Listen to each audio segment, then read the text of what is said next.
अस्सलाम वालेकुम, मैं हूं उस्मान हबीब। आज हम पढ़ेंगे वोल्टेज सेल या गैल्वानिक सेल। वोल्टेज सेल या गैल्वानिक सेल में एनोड के ऊपर नेगेटिव चार्ज क्यों होता है और कैथोड के ऊपर पॉजिटिव चार्ज क्यों होता है। इस कंसेप्ट में हम ये भी देखेंगे कि इलेक्ट्रोड पोटेंशियल क्या होता है और केमिकल एनर्जी को इलेक्ट्रिकल एनर्जी में कैसे कन्वर्ट किया जाता है। इसी टॉपिक में हम देखेंगे कि साल्ट ब्रिज क्या होता है और साल्ट ब्रिज का क्या फंक्शन होता है। तो आए शुरू करते हैं वोल्टेज सेल और गैल्वानिक सेल।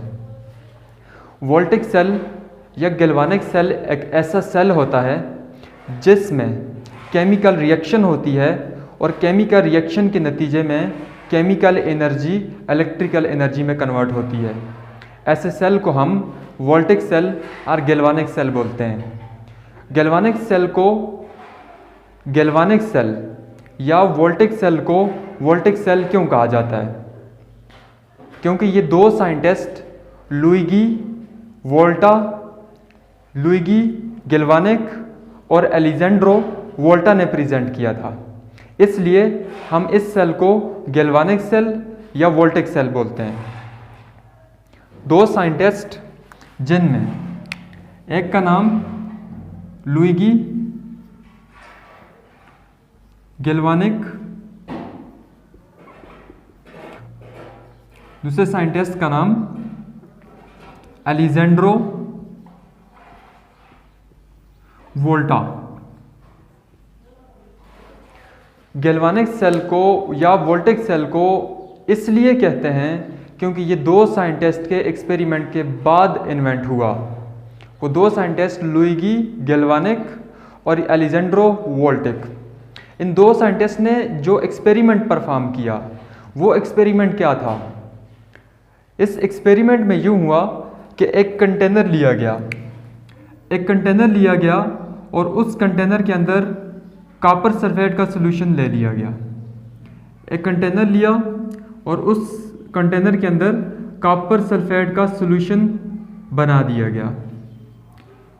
कॉपर सल्फेट का सॉल्यूशन बनाने के बाद इस कंटेनर के अंदर जिंक की रॉड को फेंक दिया गया।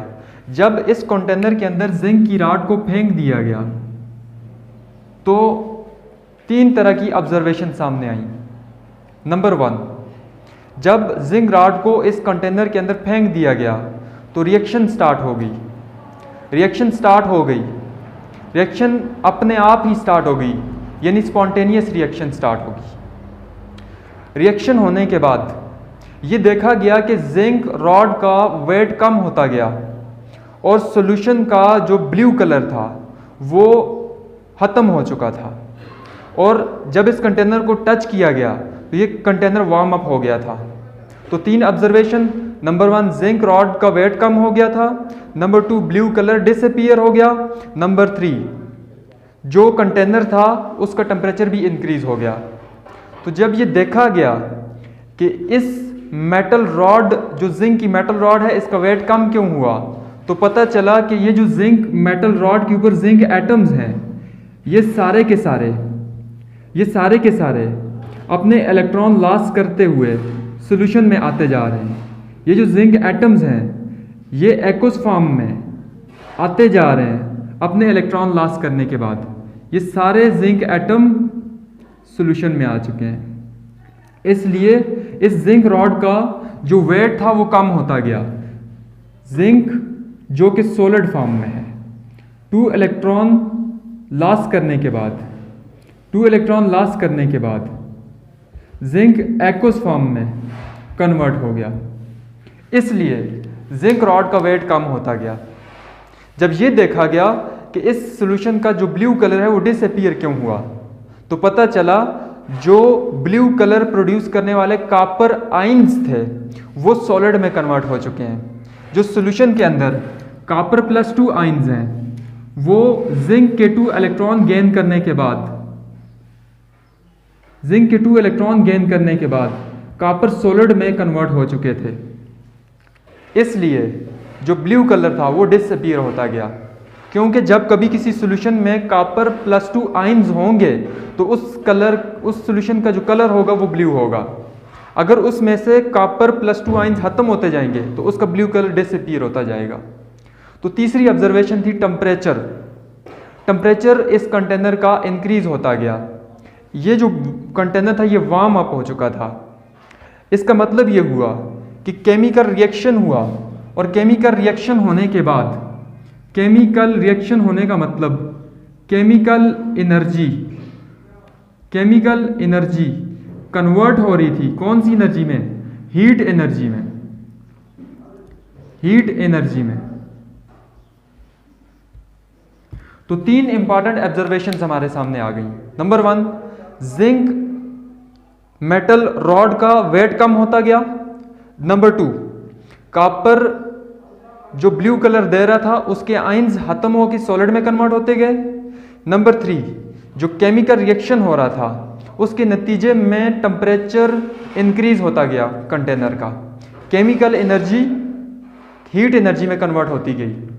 अब साइंटिस्ट लोगों ने ये सोचना शुरू कर दिया कि क्या हम किसी तरीके से ये जो एनर्जी हीट की फॉर्म में लॉस हो रही है, इस एनर्जी को हम यूजफुल एनर्जी में कन्वर्ट कर सकें।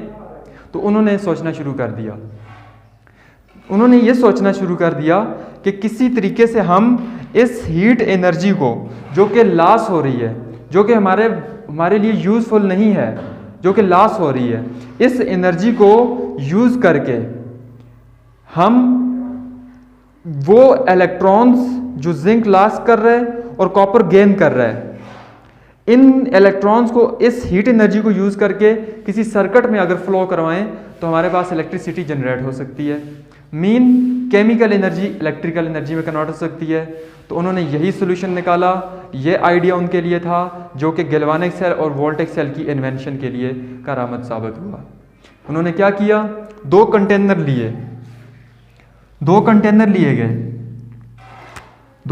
लिए गए जिसमें एक कंटेनर के अंदर जिंक रॉड को डिप कर दिया गया, जिसमें एक कंटेनर के अंदर जिंक रॉड को उसके अपने सॉल्यूशन जिंक सल्फेट में डिप कर दिया गया। जिंक सल्फेट सॉल्यूशन में डिप कर दिया गया। ये सारे जिंक एटम्स हैं। और दूसरा कंटेनर लिया गया और दूसरे कंटेनर के अंदर कॉपर मेटालिक रॉड को डिप कर दिया गया कॉपर सॉल्यूशन के अंदर। इस सॉल्यूशन के अंदर बहुत सारे सल्फेट आयंस हैं और कॉपर आयंस हैं, बहुत सारे कॉपर आयंस हैं इसके अंदर। चलें हम रिप्रेजेंट कर देते हैं। यहाँ पर सल्फेट आयंस भी हैं और इसके अंदर भी बहुत सारे जिंक आयंस हैं, सल्फेट आयंस हैं। तो यहाँ पर 2 कंटेनर जिनमें एक कॉपर रॉड डिप कर दी गई और दूसरे कंटेनर के अंदर जिंक रॉड डिप कर दी गई। यानी कि पहले एक ही कंटेनर के अंदर कॉपर और जिंक एक दूसरे के साथ रिएक्शन कर रहे थे और जो एनर्जी थी वो हीट की फॉर्म में लॉस हो रही थी। अब जिंक और कॉपर को सेपरेट कर दिया गया। अब वो जो एनर्जी हीट की फॉर्म में लॉस हो रही थी, अब वही एनर्जी यूज होगी और जिंक के इलेक्ट्रॉन एक्सटर्नल सर्किट से ट्रेवल करेंगे और कॉपर तक पहुंचेंगे। वही हीट एनर्जी अब उन इलेक्ट्रॉन्स को एक्सटर्नल सर्किट में लेकर आएगी और कॉपर तक पहुंचाएगी। यानी अब केमिकल एनर्जी इलेक्ट्रिकल एनर्जी में कन्वर्ट होने के चांसेस हैं। तो क्या किया गया?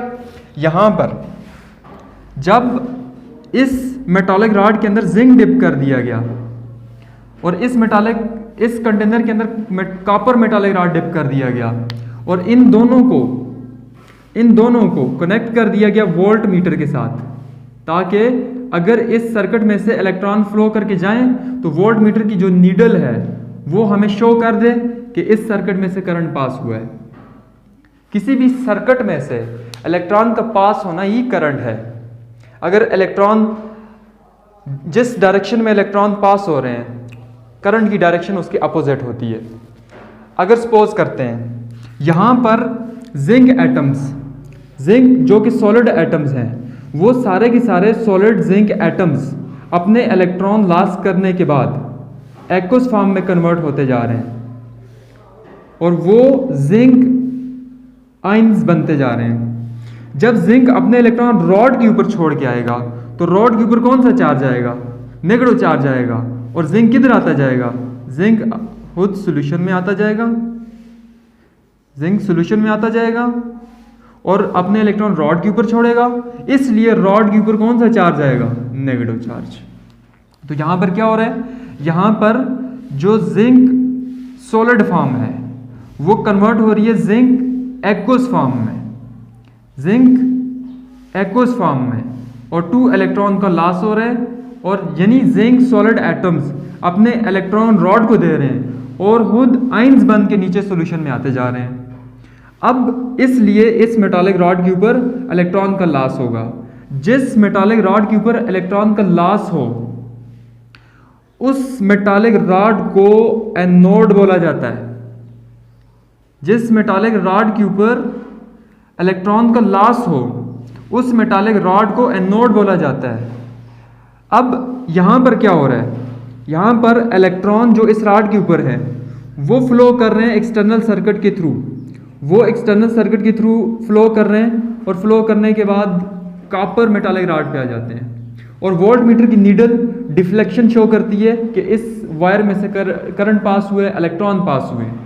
तो अब जब ये इलेक्ट्रॉन इस मेटालिक रॉड के ऊपर आएंगे तो इस मेटालिक रॉड के ऊपर जो इलेक्ट्रॉन आएंगे उन इलेक्ट्रॉन्स को ये जो कॉपर आयंस हैं जो एक्वस फॉर्म में हैं ये जाकर उन इलेक्ट्रॉन्स को गेन करेंगे और गेन करने के बाद ये कॉपर एक्वस सॉलिड फॉर्म में कन्वर्ट हो जाएंगे।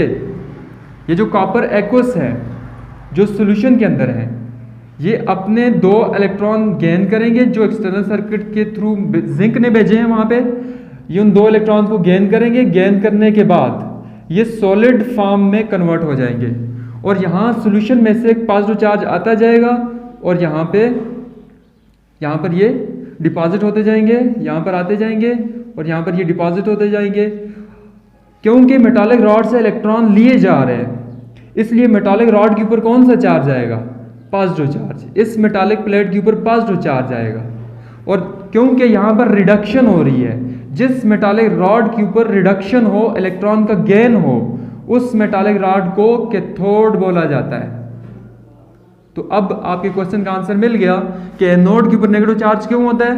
क्योंकि यहाँ पर जिंक अपने इलेक्ट्रॉन रॉड के ऊपर छोड़ रहा है। इस मेटालिक रॉड के ऊपर पॉजिटिव चार्ज क्यों है जिसको हम कैथोड बोल रहे हैं अभी? क्यों पॉजिटिव चार्ज क्यों है? क्योंकि यहाँ से कॉपर इलेक्ट्रॉन ले रहे हैं इस रॉड से, इसलिए रॉड के ऊपर पॉजिटिव चार्ज है। और जिस मेटालिक रॉड के ऊपर रिडक्शन का प्रोसेस उसे हम कैथोड बोलते हैं। तो अब यहाँ पर इस सॉल्यूशन में पॉजिटिव चार्ज की कंसंट्रेशन ज्यादा होती जा रही है और जो मेटालिक रॉड है उसके ऊपर रिलेटिवली पॉजिटिव चार्ज की कंसंट्रेशन कम है। सॉल्यूशन के अंदर पॉजिटिव चार्ज ज्यादा है और रॉड के ऊपर पॉजिटिव चार्ज रिलेटिवली क्या है? कम। इसलिए यहां पर पोटेंशियल डिफरेंस जनरेट होगा, पोटेंशियल डिफरेंस जनरेट होगा, चार्ज की सेपरेशन हो जाएगी। ये जो पोटेंशियल, ये जो चार्ज का डिफरेंस है कि सॉल्यूशन के अंदर पॉजिटिव चार्ज ज्यादा है, मेटालिक रॉड के ऊपर पॉजिटिव चार्ज कम है, इसी को हम इलेक्ट्रोड पोटेंशियल बोलते हैं। तो अब क्योंकि यहां पर इलेक्ट्रॉन का लॉस हुआ है, यहां पर जो इलेक्ट्रोड पोटेंशियल है उसको हम बोलेंगे ऑक्सीडेशन पोटेंशियल। क्या बोलेंगे? ऑक्सीडेशन पोटेंशियल बोलेंगे। अब यहां पर इस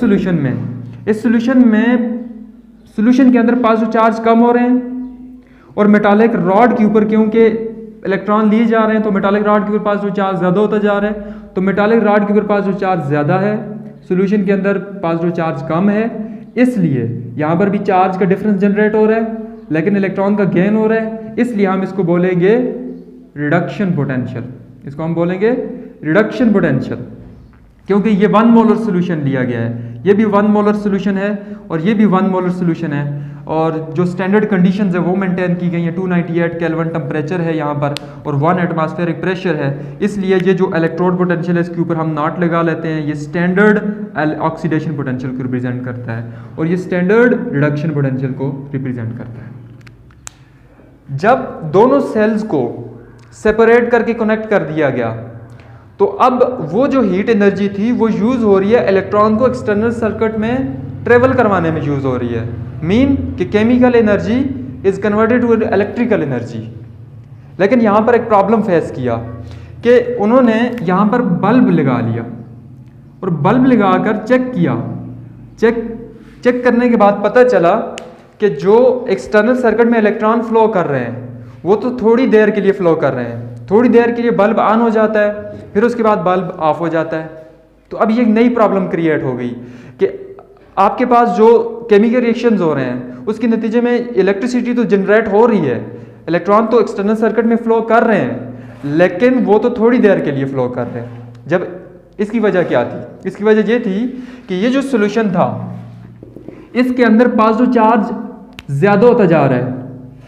जब पॉजिटिव चार्ज ज़्यादा होता जाएगा तो वो इलेक्ट्रॉन जो इस मेटालिक रॉड से फ्लो करके उस मेटालिक रॉड पर जा रहे हैं तो ये उनके ऊपर फोर्स ऑफ अट्रैक्शन लगा रहे हैं, और फोर्स ऑफ अट्रैक्शन लगाने के बाद क्या कर रहे हैं, इन इलेक्ट्रॉन की मूवमेंट आखिरकार क्या हो जाती है, स्टॉप हो जाती है। ये इलेक्ट्रॉन इसी रॉड पे रहते हैं। क्यों? कि ये जो पॉजिटिव चार्जेस हैं ये इन इलेक्ट्रॉन को अट्रैक्ट कर रहे हैं, ये इलेक्ट्रॉन को जाने नहीं दे रहे। इसलिए करंट का एक्सटर्नल सर्किट में फ्लो होना स्टॉप हो गया, इलेक्ट्रॉन का फ्लो होना स्टॉप हो गया। और यहाँ पर क्योंकि सोल्यूशन के अंदर कॉपर आइंस खत्म होते जा रहे हैं और sulphate ions, negative sulphate ions जो हैं वो इंक्रीज होते जा रहे हैं, सल्फेट आयन इंक्रीज होते जा रहे हैं। तो सल्फेट आयन के ऊपर नेगेटिव चार्ज है, अगर यहाँ से इलेक्ट्रॉन आ भी जाए तो उस इलेक्ट्रॉन को ये सल्फेट नेगेटिव रिपेल करेंगे, नहीं आने देंगे। इसलिए थोड़ी देर के बाद ये बल्ब ऑफ हो चुका था। तो अब उन्होंने सोचना शुरू कर दिया कि ये जो थोड़ी देर के लिए सर्किट ऑन हो जाता है और थोड़ी देर बाद ये ऑफ हो जाता है, इसका क्या सोल्यूशन होगा। तो उन्होंने सबसे पहले, साइंटिस्ट लोगों ने सबसे पहले क्या किया कि यहाँ पर एक यू शेप ट्यूब लगा ली। उन्होंने यहाँ पर एक यू शेप ट्यूब लगा ली, यहाँ पर एक यू शेप ट्यूब लगा ली। अब यू शेप ट्यूब लगाने के बाद क्या हुआ, यू शेप ट्यूब लगाने के बाद हुआ इस तरह कि यहाँ पर जितने भी पॉजिटिव चार्जेस थे, यहाँ पर इस सॉल्यूशन के अंदर जितने भी जिंक पॉजिटिव थे वो सारे के सारे पॉजिटिव ट्रेवल करके यहाँ पे आ गए, वो सारे के सारे पॉजिटिव ट्रेवल करके यहाँ पे आ गए। और इस सॉल्यूशन के अंदर जितने भी नेगेटिव चार्ज जिनकी कंसंट्रेशन ज़्यादा हो चुकी थी वो इस ट्यूब से पास करने के बाद यहाँ पे पहुँच चुके थे। तो अब यहाँ पर चेक करो कि पॉजिटिव चार्ज एक तरफ ज़्यादा हो रहा है और दूसरी तरफ पॉजिटिव चार्ज कम है, नेगेटिव चार्जेस, यहाँ से नेगेटिव चार्जेस आ चुके हैं यहाँ पे और यहाँ से पॉजिटिव चार्ज ट्यूब से पास होकर यहाँ पे आ गए। तो एक तरफ पॉजिटिव चार्ज ज़्यादा है, दूसरी तरफ पॉजिटिव चार्ज कम है, तो यहाँ पर भी चार्ज का डिफरेंस जनरेट हो गया। इसका मतलब यहाँ पे भी इलेक्ट्रोड पोटेंशियल जनरेट हो गया। इसका मतलब ये हुआ कि यहाँ पर जो इलेक्ट्रोड पोटेंशियल जनरेट हुआ वो इन पॉजिटिव चार्जेस के यहाँ आने की वजह से और इन नेगेटिव चार्जेस के यहाँ आने की वजह से, क्योंकि यहाँ पर हमने एम्प्टी ट्यूब लगाई है, खाली ट्यूब यहाँ पर लगा ली, पॉजिटिव चार्ज यहाँ पे आ गए, नेगेटिव चार्ज यहाँ पे आ गए। अब इस पोटेंशियल को जो यहाँ पे चार्ज डिफरेंस की वजह से जनरेट हो रहा है इसको बोलते हैं जंक्शन पोटेंशियल, इसको बोलते हैं जंक्शन पोटेंशियल। अब इस जंक्शन पोटेंशियल का ड्रॉबैक क्या है? इस जंक्शन पोटेंशियल का ड्रॉबैक ये है कि यहाँ से सारे जिंक यहाँ पे आ रहे हैं, यहाँ पे जो नेगेटिव सल्फेट हैं वो यहाँ पे आ रहे हैं, तो इन दोनों सेल का जो पोटेंशियल था वो कम हो गया। पहले अगर एक्सटर्नल सर्किट कुछ देर के लिए चलता था उसके बाद ऑफ हो जाता था, लेकिन अब अगर 5 मिनट के लिए एक्सटर्नल सर्किट मेंटेन होता था उसके बाद ऑफ हो जाता, अब ये 2 मिनट के लिए मेंटेन होगा। क्यों? कि एक पोटेंशियल डिफरेंस अब यहाँ पर भी क्रिएट हो गया है जिसकी वजह से इन दोनों सेल का पोटेंशियल कम हो चुका है। तो पूरे सेल का जो पोटेंशियल है उसमें कमी आएगी जब जंक्शन पोटेंशियल डेवलप होगा, क्योंकि जंक्शन पोटेंशियल डेवलप होने से इन दोनों सेल्स का जो पोटेंशियल है वो कम हो जाएगा। इस सेल का भी पोटेंशियल कम हो जाएगा, इस सेल का भी, तो दोनों सेल का जो पोटेंशियल कम होगा, ओवरऑल जो पूरे सेल का पोटेंशियल होगा उसमें कमी आएगी जंक्शन पोटेंशियल डेवलप होने से। तो फिर इसके बाद क्या किया गया? इसके बाद ये किया गया कि ये जो यू शेप ट्यूब है इसको इस यू शेप ट्यूब के अंदर, उसके बाद इस यू शेप ट्यूब के अंदर नेक्स्ट टाइम क्या किया गया, इस यू शेप ट्यूब के अंदर इनर्ड इलेक्ट्रोलाइट भर दिया गया। यहाँ पे वूल लगा ली गई, यहाँ पे वूल लगा ली गई और यहाँ पे भी वूल लगा ली गई, और इसके अंदर जेल फॉर्म में KCl जो कि एक इनर्ट इलेक्ट्रोलाइट है, उसको भर दिया गया। और जब KCl को यहाँ पे भरा गया, जब KCl को यहाँ पे भरा गया, जब KCl को यहाँ पे भरा गया जेल की फॉर्म में, और यहाँ पर वूल लगा ली ताकि ये जो जेल फॉर्म का इनर्ट इलेक्ट्रोलाइट है ये इन दोनों सॉल्यूशन में गिर ना जाए, यहाँ पे इसलिए वूल लगा ली गई। और इनर्ट इलेक्ट्रोलाइट कोई भी ले सकते हैं, KCl भी ले सकते हैं, NH4Cl भी ले सकते हैं, लेकिन वो आपने इनर्ट लेना है जो जाके सॉल्यूशन के अंदर रिएक्ट ना करे, जाके सॉल्यूशन के अंदर मेटालिक रॉड के साथ रिएक्शन ना करे। आपने देखना है अगर वो इलेक्ट्रोलाइट सॉल्यूशन में जाके रिएक्शन कर रहा है और सॉलिड PPT बना रहा है या मेटालिक रॉड को खत्म करता जा रहा है, उसके साथ रिएक्शन कर रहा है, तो आपने ऐसा इलेक्ट्रोलाइट नहीं लेना। इलेक्ट्रोलाइट वो लेना है जो सिर्फ आयंस प्रोड्यूस करे और रिएक्शन जाके सॉल्यूशन के अंदर परफॉर्म ना करे। तो यहाँ पर KCl ले लिया गया। अब वो प्रॉब्लम कि यहाँ पे कंटेनर में पॉजिटिव चार्ज ज़्यादा है और यहाँ पे कंटेनर में नेगेटिव चार्ज ज़्यादा है, जिसकी वजह से external flow of electron stop हो चुका था। अब जब जिंक आयंस की कंसंट्रेशन ज़्यादा हुई तो यहाँ से पोटाशियम आयंस आते गए, यहाँ पे क्लोरीन आयंस यहाँ पे इस कंटेनर में आते गए और पोटाशियम आयंस की मूवमेंट इस तरफ होती गई। पोटाशियम आयंस ने इधर मूवमेंट स्टार्ट कर दी और जितनी भी क्लोराइड आयंस है उन्होंने मूवमेंट इस कंटेनर के अंदर स्टार्ट कर दी। अब इन क्लोराइड्स का इस कंटेनर में आना और इस कंटेनर के अंदर पॉजिटिव चार्ज के इफेक्ट को कैंसिल करना और न्यूट्रलिटी को मेंटेन करना, और यहाँ पर पॉजिटिव चार्ज पोटाशियम का इस कंटेनर के अंदर आना और नेगेटिव चार्जेस की कंसंट्रेशन को कम करना, इस न्यूट्रलिटी की मेंटेनेंस की वजह से जब इस यू शेप ट्यूब के अंदर जेल फॉर्म में इनर्ट इलेक्ट्रोलाइट भर दिया गया, इस यू शेप ट्यूब को जिसके अंदर इनर्ट फॉर्म में इनर्ट इलेक्ट्रोलाइट को जेल फॉर्म में भर दिया गया है, इस यू शेप को साल्ट ब्रिज कहते हैं। जिसने क्या काम किया, जिसने दोनों सॉल्यूशन के अंदर न्यूट्रलिटी को मेंटेन किया। एक सॉल्यूशन के अंदर पॉजिटिव चार्ज के इफेक्ट को कम किया और दूसरे सेल के अंदर नेगेटिव चार्ज के इफेक्ट को कम किया। जब पॉजिटिव चार्ज और नेगेटिव चार्ज के इफेक्ट को कम किया तो एक्सटर्नल सर्किट में इलेक्ट्रॉन का फ्लो शुरू हो गया। अब एक्सटर्नल सर्किट में जो इलेक्ट्रॉन मूवमेंट करेंगे उनका फ्लो स्टॉप नहीं होगा। क्यों? न्यूट्रलिटी मेंटेन करने के लिए, चार्जेस का इंक्रीज खत्म करने के लिए, इफेक्ट खत्म करने के लिए आपने इनर्ट इलेक्ट्रोलाइट भर दिया है। अब inert electrolyte U shape tube को हम साल्ट ब्रिज कहते हैं। साल्ट ब्रिज क्या होता है? यू शेप ट्यूब होती है जिसके अंदर जेल फॉर्म में इनर्ट इलेक्ट्रोलाइट को भरा जाता है ताकि दोनों सेल की न्यूट्रलिटी मेंटेन हो, ताकि इंटरनल सर्किट कंप्लीट हो। और इसको इनर्ट इलेक्ट्रोलाइट इसलिए भरा जाता है ताकि जंक्शन पोटेंशियल डेवलप ना हो। तो साल्ट ब्रिज के 3 फंक्शंस होते हैं। जंक्शन पोटेंशियल डेवलप नहीं होने देता, नंबर 2 न्यूट्रलिटी मेंटेन करना, नंबर 3 इंटरनल सर्किट को कंप्लीट करना। ये साल्ट ब्रिज के फंक्शंस होते हैं। अगर आप साल्ट ब्रिज के अंदर ऐसा इलेक्ट्रोलाइट रहते हैं जो जाके रिएक्शन परफॉर्म कर दे और रिएक्शन परफॉर्म करने के बाद एक ऐसा साल्ट फॉर्म करे सॉल्यूशंस के अंदर जो सॉलिड फॉर्म में PPT फॉर्म में यहाँ सॉल्यूशन में बनता जाएगा, तो कंटेनर में सॉलिड PPT की बनना स्टार्ट हो जाएगा, तो ये एक प्रॉब्लम जनरेट होगा। तो आपने ऐसा इलेक्ट्रोलाइट लेना है जो दोनों सॉल्यूशंस में जाके रिएक्शन परफॉर्म न करे। तो अब यहाँ पर इन दोनों सेल्स का अगर थोड़ी देर के लिए बल्ब ऑन हो रहा था उसके बाद स्टॉप हो रहा था, ऑफ हो जाता था, तो वो प्रॉब्लम सॉल्व हो गया क्योंकि हमने साल्ट ब्रिज लगा लिया। अब जो सर्किट है वो मेंटेन हो गया, इंटरनल सर्किट मेंटेन हो गया, एक्सटर्नल सर्किट भी मेंटेन हो गया। इसके बाद अब हम इस सेल को, ये जो सेल हमने कंस्ट्रक्ट किए कॉपर और जिंक का, इस सेल को कहते हैं डेनियल सेल। ये जो हमारे पास सेल है ये डेनियल सेल है, ये सेल डेनियल सेल है। और ये वोल्टिक सेल या गैल्वानिक सेल की टिपिकल एग्जांपल है। ये वोल्टिक या गैल्वानिक सेल की टिपिकल एग्जांपल है। इस सेल की अगर रिप्रेजेंटेशन करेंगे तो कैसे करेंगे इसकी रिप्रेजेंटेशन, उसके लिए एक छोटी सी ट्रिक याद रखनी है। आपने लेफ्ट साइड पे लिखना है लोन, LOAN लोन, और राइट साइड पे लिखना है RRCP। लेफ्ट साइड पे ऑक्सीडेशन को लिखना है, लेफ्ट साइड ऑक्सीडेशन को लिखना है और जहाँ पर ऑक्सीडेशन होती है उस मेटालिक रॉड को एनोड कहते हैं। अब उस मेटालिक रॉड के ऊपर यहाँ पर नेगेटिव चार्ज है, एन का मतलब नेगेटिव चार्ज। रिडक्शन जहाँ पे हो रही है उसको राइट साइड पे लिखना है, और जहाँ पर रिडक्शन होती है उसको हम कैथोड बोलते हैं, और जहाँ पर कैथोड होती है RRCP। जिस मेटालिक रॉड के ऊपर रिडक्शन हो उसको हम कैथोड बोलते हैं, और इस केस में P का मतलब पॉजिटिव चार्ज है। पॉजिटिव चार्ज क्यों है वो मैंने आपको बता दिया। तो आपने लिखना है सेल को, अब सेल की रिप्रेजेंटेशन करनी है। सेल को रिप्रेजेंट कैसे करेंगे?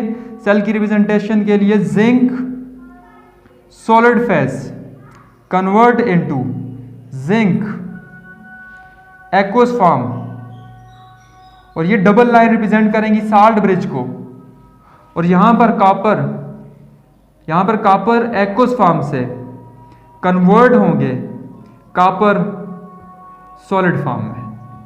तो ये सेल की रिप्रेजेंटेशन है। अगर इस सेल में यहां पर रिडक्शन पोटेंशियल जनरेट हो रहा है और यहां पर ऑक्सीडेशन पोटेंशियल जनरेट हो रहा है, तो हम इसका पोटेंशियल भी इसका जो पोटेंशियल है उसको भी मेजर कर सकते हैं। कैसे मेजर कर सकते हैं? हम इसका पोटेंशियल ऐसे मेजर कर सकते हैं कि जो हमारे पास पूरे सेल का इलेक्ट्रोड पोटेंशियल होता है वो बराबर होता है E of oxidation plus E of reduction. Previous lectures में मैंने आपको बताया था कि किसी भी सेल का इलेक्ट्रोड पोटेंशियल कैसे फाइंड करते हैं। तो स्टैंडर्ड हाइड्रोजन इलेक्ट्रोड की मदद से जो हम जिंक का इलेक्ट्रोड पोटेंशियल फाइंड करते हैं वो कितना आता है जी? Oxidation potential plus 0.76 volt plus reduction potential. Reduction किसकी हुई है? कॉपर की। तो कॉपर का जो प्रीवियस लेक्चर में फाइंड किया था वो कितना था?